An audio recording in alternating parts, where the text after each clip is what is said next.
and we were trying to move her, and then we saw some movement in the bushes, and 6 very cute fluffy pups came out, and she was lying down and blood started coming out of her stomach, and the puppies thought it was milk time, so they were trying to drink the blood thinking it was milk, and to our horror we found that she'd been shot with a pellet gun, so there were 2 bullets inside her.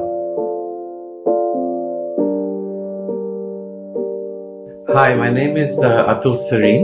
I'm the founder of Welfare for Animals in Goa, also known as WAG, and you're watching me on GoaTalks. Basically, we started as a small NGO to help all the animals of Goa, but now we've become quite a big NGO. We have 11 full-time employees, 2 doctors. What happened is I was born in Africa, in Kenya, and when we was 13, we moved to the UK, and then 20 years ago, I moved to Goa to live a very busy, stressful life in London. I thought I'll move here and have a relaxed life, maybe run a guest house. But coming here, I noticed a lot of stray animals, which you don't see so much in the UK.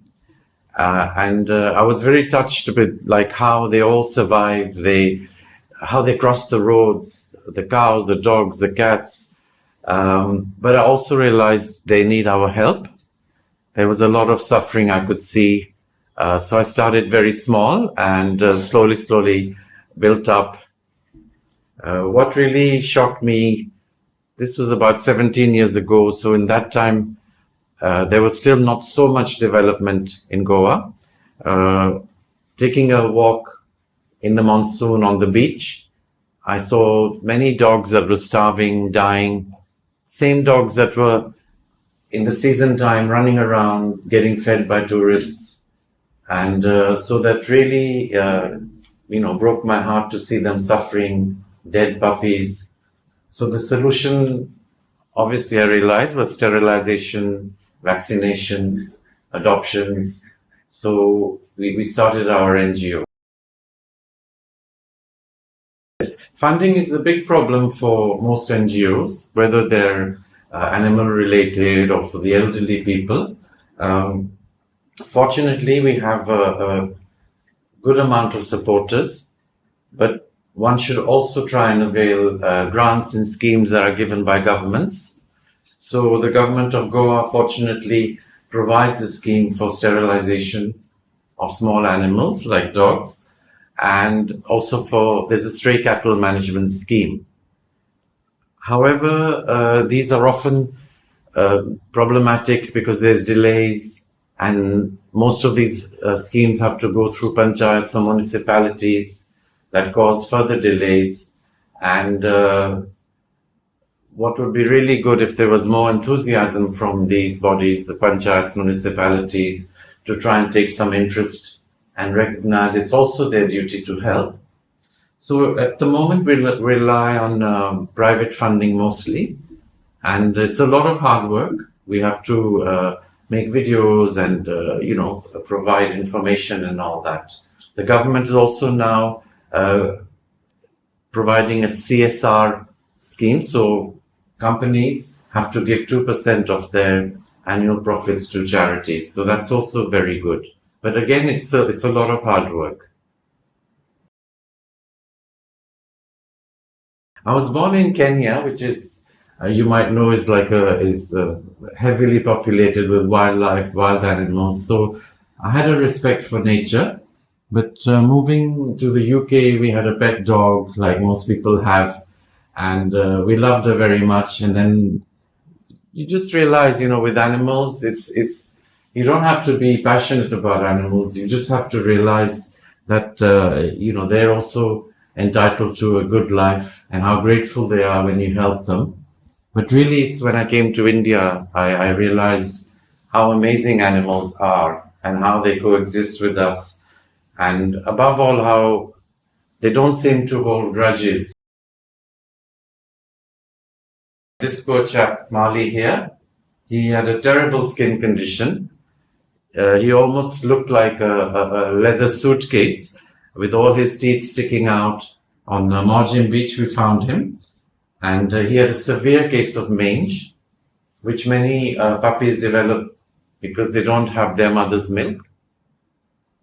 So they don't have the antibodies, so they get skin conditions. So he was in a terrible state. He looked like almost like a rock moving, and with his teeth sticking out, full of sores. People were throwing stones at him, shooing him away, kicking him. And yet, as you can see, once we got him okay, he's the most loving dog. You can put your hand in his mouth. He will never bite. So I think there's a lot we can learn from animals about how to be grateful, how to appreciate love. Our shelter is quite unusual because we rescue a lot of different species. A lot of NGOs will either rescue dogs or cats or cows or birds, but we do all of them, as many as we can. And at the moment, we have 70 resident rescued cows, 2 goats, 10 chickens, 20 parrots, 50 dogs, 20 cats. And what we find is they come from different sources. Occasionally, we even have wildlife rescues, which we hold on to until the forestry department. So very often we get a baby langur whose mother's been electrocuted because they use the cables.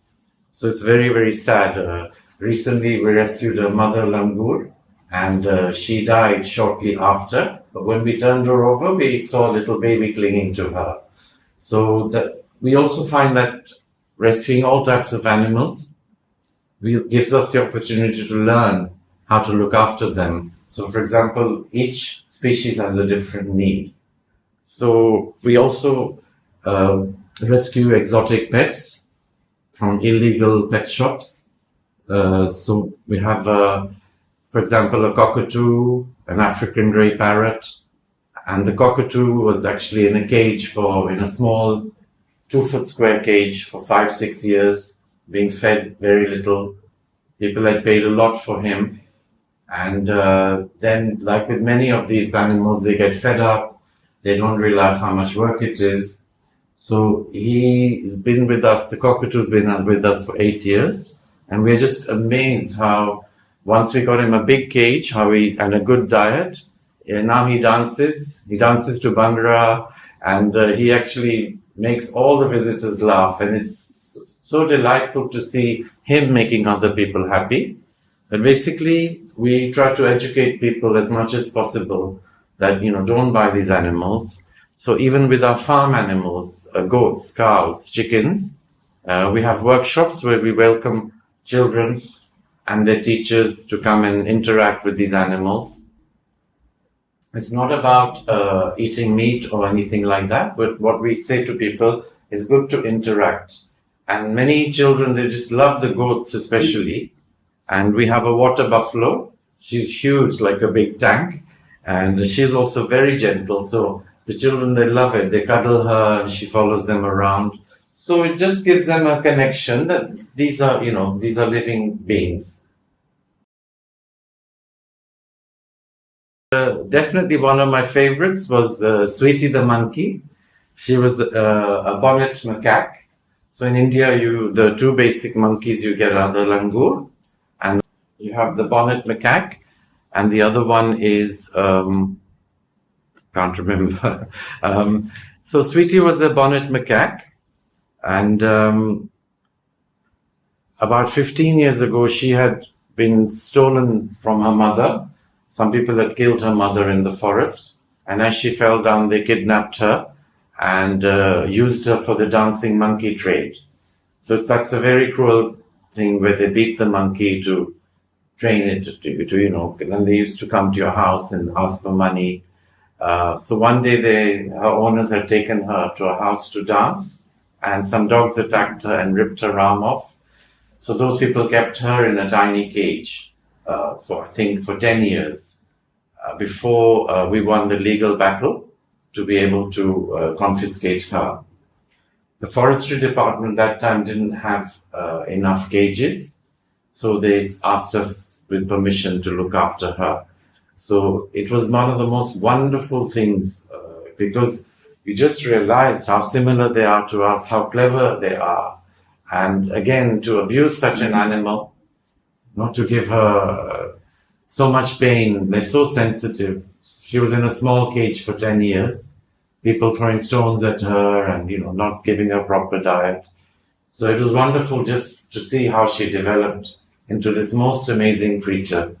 And also how she loved our dogs. She would follow our dogs. So again, there was no grudge against humans, against the dogs that had attacked her. So it was a fantastic experience. She passed away last year out of old age. But again, it was one of the most unique rescues, just to see how alike they are to us. We had actually, there's many, but one that was very, very touching was we had rescued a baby buffalo with a huge wound on its neck. And we rescued him, we treated him, fixed the wound, and then one fine day the owner came. And after, we actually realized that he actually did love the buffalo. And after getting all the legal paperwork done, we had to surrender the buffalo to him. So he was a big buffalo by then, very beautiful chap. I think we had called him Lakshman, I'm not sure now. And what happened is 3 years later, I went to the local bakery to buy some pav in the morning, and I felt something nudging me in the back, and I turned around and it was him.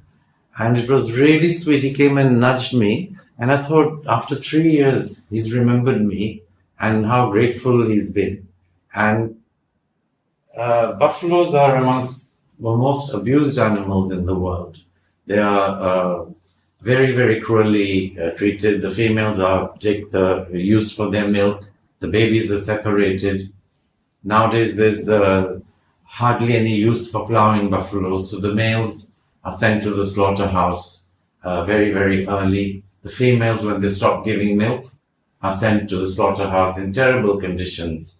So it's also important for us to know that the water buffalo is also a very, very sensitive, intelligent animal. So that was very, very touching that he actually remembered me and he actually nudged me to say hello. Many, many. And the thing is, what fellow rescuers and people who want to run NGOs, ask me, how do we cope with this? Because many people stop NGOs, they stop rescuing because they can't take the pain and the suffering. But I always say that if you stop, then you won't be helping any more animals. So one very sad case was in Morjim. We got a call of a female dog that had been run over by a car. So when we drove up there, we found her in the middle of the road. And we were trying to move her. And then we saw some movement in the bushes and 6 very cute fluffy pups came out. And she was lying down and blood started coming out of her stomach. And the puppies thought it was milk time. So they were trying to drink the blood, thinking it was milk. And so we took the mum and the pups all rescued them and took the mum for an X-ray. And to our horror, we found that she'd been shot with a pellet gun. So there were 2 bullets inside her. So what had happened is somebody had shot her and she'd run out onto the road and got run over by the car. And she died a day later. So the only good thing is we managed to find homes for the puppies. But that was very, very sad and so unnecessary.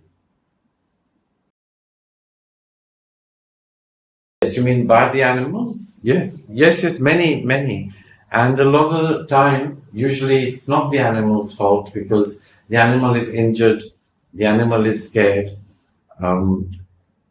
Recently, we tried to rescue a huge bull that had his leg broken. He was hit by a car. And as soon as we got near him, he got up and started to charge us. So some of my colleagues, one of them broke his finger. I myself have a hip replacement surgery, which has come up, over the years, rescuing, getting run over or hit by big animals. And also it's even dogs can be dangerous when they're in pain. But a lot of it can be avoided with proper training. Recognizing animal language is very, very important. So if there was a dog injured, you don't go straight and try and pick it up. You will get bitten. So there's different ways of doing it. Animal language is so important. If you are facing a big bull, if its ears are back and it's looking directly at you, that means it's going to charge you. If its ears are forward, as a general rule, means it's more relaxed, so you can approach it. So there's lots and lots of ways to avoid these injuries. We received quite a few awards, and the good thing is that it shows that your good work does get noticed. So it's not all in vain. I can't remember them all now. We had what was it, Ashwin? The Better India Award. Then News 18 got an award. I think it's called Badlav. I'm saying, meaning it's people who change makers. Then we've received award. Oh God, who else was there? Quite a few, no? India. Yes, and recently from the Chief Minister, I was presented with an award for helping to change the environment of Goa. So quite a few. I'll send you a list. The future plans is actually to increase on the admin, as in carry on rescuing, but to try and help other NGOs to set up, to help with advice, to help NGOs how to fundraise, because that would be the bigger picture. Because at any given time, for example, now in Goa, there is 80,000 stray dogs unsterilized on the streets, 10,000 stray cattle. Now that's a huge amount of suffering, in a tiny state like Goa, also for the rest of India and of course the world.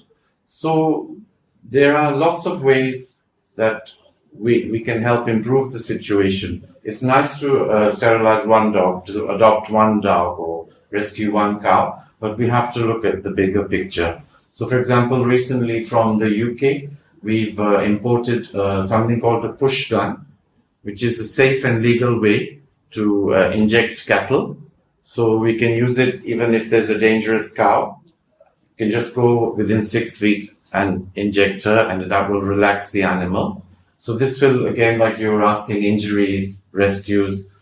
So we want other NGOs also to have these facilities and to give advice. So we would like to help in the consulting field and help other NGOs come forward. My advice would be to try and help as much as you can, to try and do a little bit of seva. It doesn't matter if you don't have pets. It doesn't matter even if you're not too fond of animals. You can see there's so many on the street that need help. You could, for example, get the local dog that you see that's very nice that you feed, help get her sterilized. Go to your local NGO and help them catch her, bring her in for sterilization. Or you could feed them, or you could go to your Goshala and volunteer. So my advice would be to do something once a week at least. And it's actually very satisfying as well. And finally, what I always feel is, it's not a coincidence that over the centuries, great scholars, artists, musicians have all said the same thing, whether it's Leonardo da Vinci, Mahatma Gandhi, later days Johnny Depp. All these intelligent, forward-thinking artists have all spoken up for animals, not just animals, animal rights as well. And India is the only country that mentions animal rights in the constitution. So we should be proud of that. We should follow it on. And also, all these scholars have actually said that until we respect animals, there will not be peace from each other, human beings. And you only have to turn the television on in the evening and see in the last week, 3,000 people have been killed in a war. So until we learn to respect animals, we will never be at peace with each other. So it's very, very important. So thank you for watching me on It's Goa, and it's been a pleasure.